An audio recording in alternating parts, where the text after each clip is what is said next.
Christophe Doré, président de l'Union nationale des entreprises de coiffure.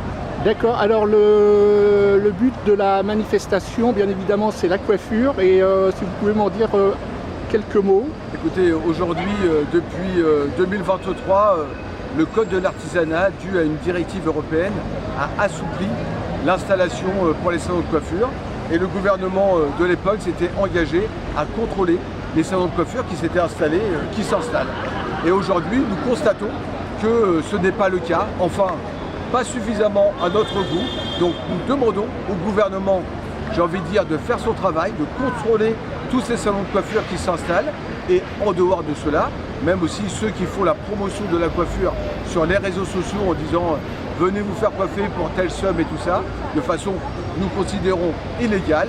Et donc ça crée une concurrence pour nous déloyale, parce qu'aujourd'hui on est écrasé par un poids de charge, qu'elle soit salariale ou patronale, avec une TVA à 20%. Donc aujourd'hui, on demande au gouvernement de réguler ce marché de la coiffure qui est fragilisé, pour ne pas dire en souffrance.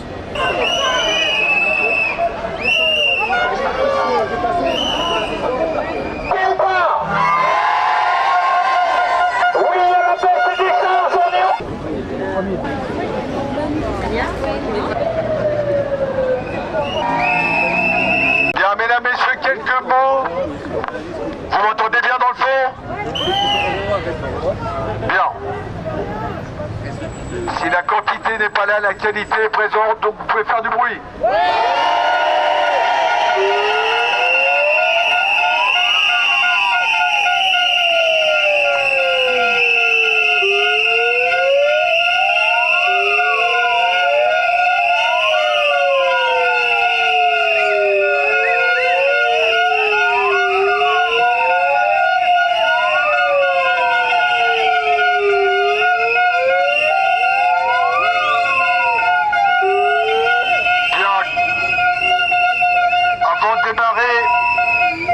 Avant de démarrer, quelques mots. Tout d'abord, je voudrais bien sûr vous remercier pour la mobilisation.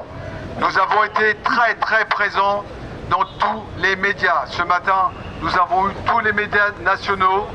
TF1 est présent, nous avons eu M6, BFM, tous les médias écrits.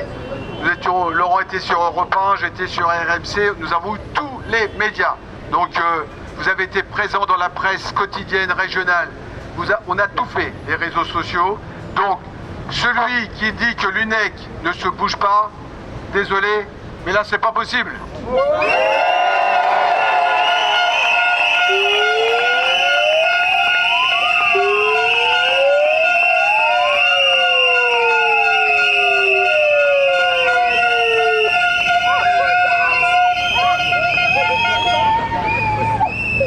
Ce mouvement, il est tout d'abord issu d'une contestation. On va reprendre la genèse de cette contestation. Je vous rappelle, en mars 2023, la ministre de l'époque nous convoque à Bercy en nous disant que le code de l'artisanat allait être assoupli suite à une directive européenne. Nous étions le seul pays en Europe à avoir l'obligation d'avoir un brevet professionnel pour pouvoir s'installer.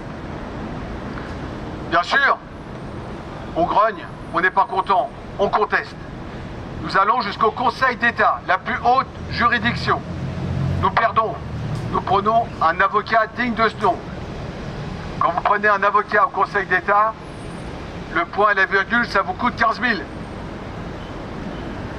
Nous allons au bout des choses avec la ministre. En juillet 2023, le texte s'applique. Nous étions le seul pays à avoir cette réglementation. Que dit le texte? Le brevet professionnel reste de mise, on joue sur les mots.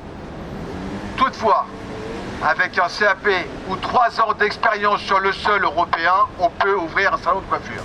Bien sûr que je conteste.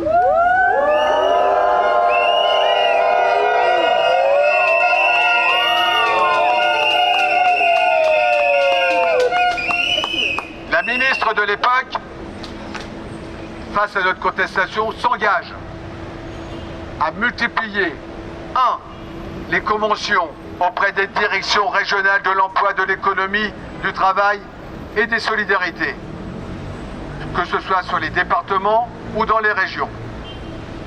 Elle s'engage donc à ce qu'il y ait des contrôles pour que ceux qui aujourd'hui s'installent en toute légalité. Face à ce constat, que ce soit en milieu urbain et aujourd'hui de plus en plus en milieu rural, nous voyons bien qu'il y a une multitude de salons qui s'ouvrent de façon sauvage. Et au-delà de ça, notre contestation va au-delà de ces salons qui s'installent de façon illégale.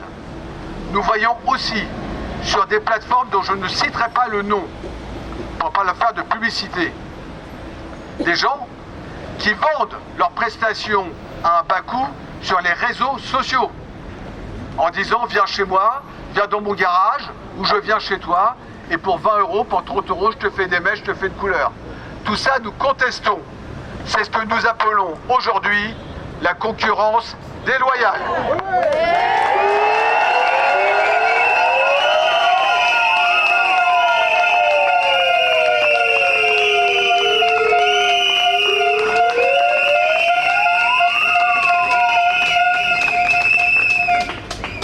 Je le dis dans les médias, puisqu'il y a aussi un sujet qui revient régulièrement au sujet des barbeurs. Barbeur, c'est aussi un terme avant tout commercial. 2, il y a des gens qui font parfaitement leur travail et qui sont installés légalement. Eux-mêmes viennent me voir en me disant nous en avons ras-le-bol d'être stigmatisés. Et nous devons les défendre parce qu'ils sont installés légalement et qu'ils font très bien leur boulot. Bravo. Nous devons les défendre. Bravo. Nous devons les défendre.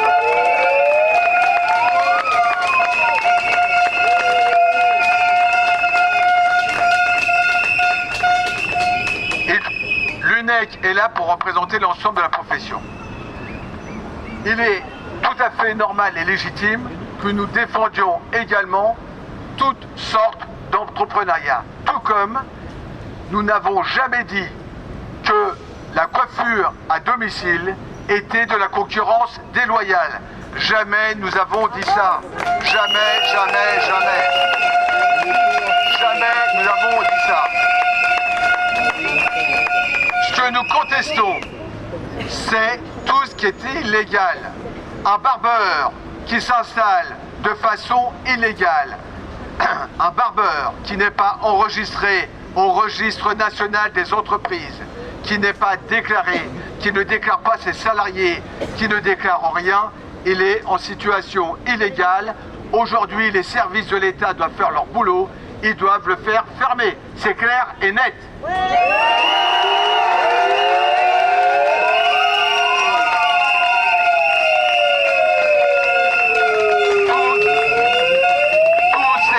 Tous ces coiffeurs et coiffeuses qui font leur propre publicité pour vendre leurs prestations personnelles, pour faire tout simplement du black chez eux, les services de l'État doivent les contrôler pour aussi les faire payer.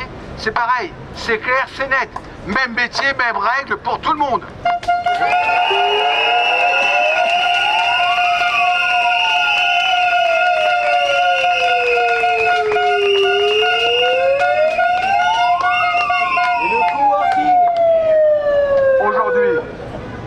Que ce soit le coworking, monsieur, le coworking, freelance, que ce soit la coiffure à domicile, à partir du moment où les gens s'installent de façon légale, les choses sont cadrées par la loi, c'est autorisé par la loi, on ne pourra pas contrer la loi parce que je ne suis pas législateur. Nous, ce qu'on veut, c'est si les choses ne sont pas cadrées par la loi, ça doit fermer. Si un espace de coworking n'est pas en bonne et due forme, il doit fermer. C'est ce que nous réclamons auprès du gouvernement. Il y a 10 jours, j'étais dans les bureaux de la ministre. J'étais reçu à Bercy en fin de journée à 20h.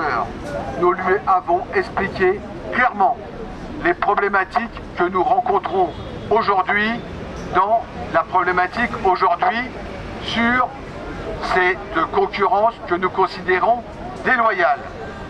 Elle est avant tout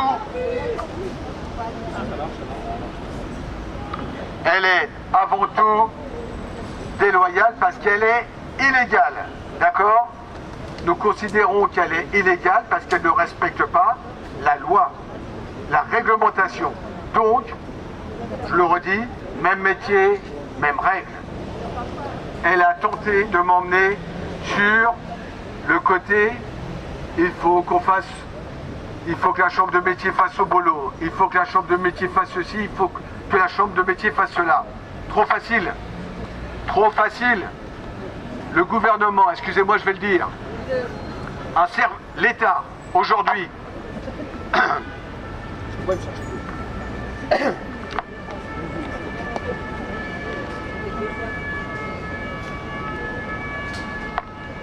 l'État aujourd'hui vous parle d'un conclave des retraites, vous parle de protection sociale.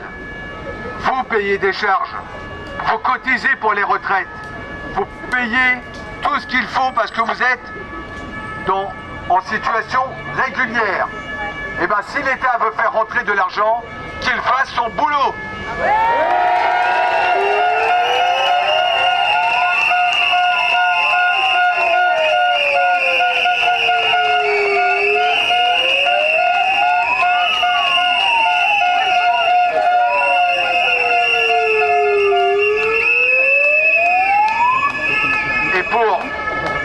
Et pour conclure, j'ai envie de dire, je vais répéter ce que j'ai dit à la ministre lorsque je l'ai interpellée en conférence à CMA France. J'ai un peu l'impression qu'on contrôle toujours celui qui est en situation régulière et que les autres, on ne les contrôle pas. C'est un peu trop facile.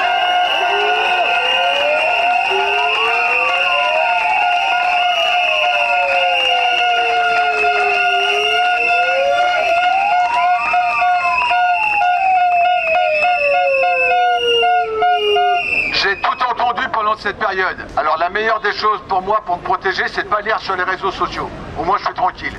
Ça fait 30 ans que vous faites rien. Il y a 30 ans, on ne parlait pas des barbeurs, hein, je vous promets. Qu'est-ce que fait l'UNEC? L'UNEC, il se bat depuis des années. Nous n'avons pas abandonné le projet de la TVA. Aujourd'hui,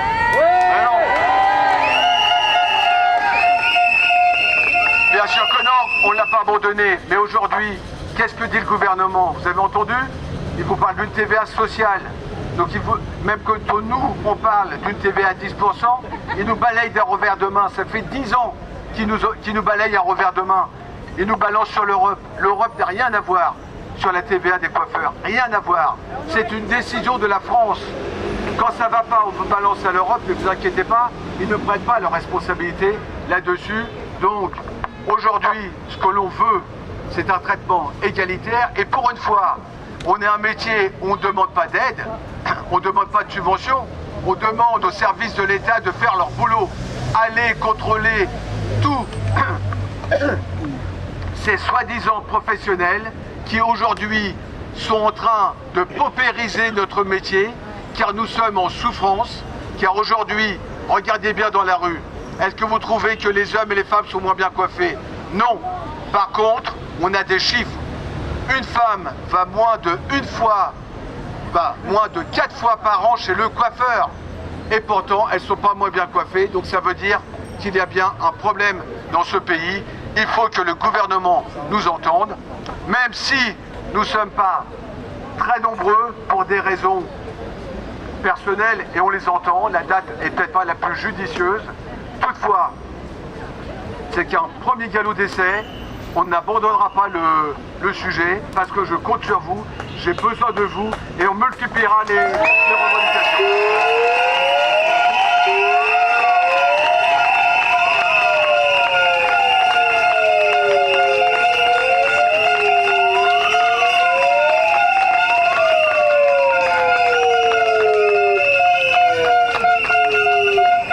Bien, pendant le défilé, peut-être que vous allez rencontrer certains salons de coiffure. Je vous demande de ne pas les interpeller. Voilà, surtout pas. On est une profession responsable, citoyenne, et c'est aussi pour ça que ça interpelle les services de l'État, car on est une profession qui ne fait jamais de bruit. Jamais. On a la tête haute, tu as raison, et puis surtout, le fait qu'on manifeste notre mécontentement, ça les a énormément surpris. Moi, vous savez ce qui me surprend, c'est qu'on est les seuls et que les autres professions ne nous ont pas rejoints. Ça, je trouve ça très étonnant, mais c'est pas grave. Je pense que la prochaine fois, ils réagiront. Écoutez, moi, encore une fois, je vous remercie. Revendication, là, on avait une revendication chapeau qui était la concurrence déloyale. C'était une entrée au ministère. Nous l'avons eu. On continue. On a sollicité la ministre du Travail et d'autres. Bien sûr, on continue aussi les autres ministères. Et puis aussi, on a d'autres difficultés. La médecine du travail.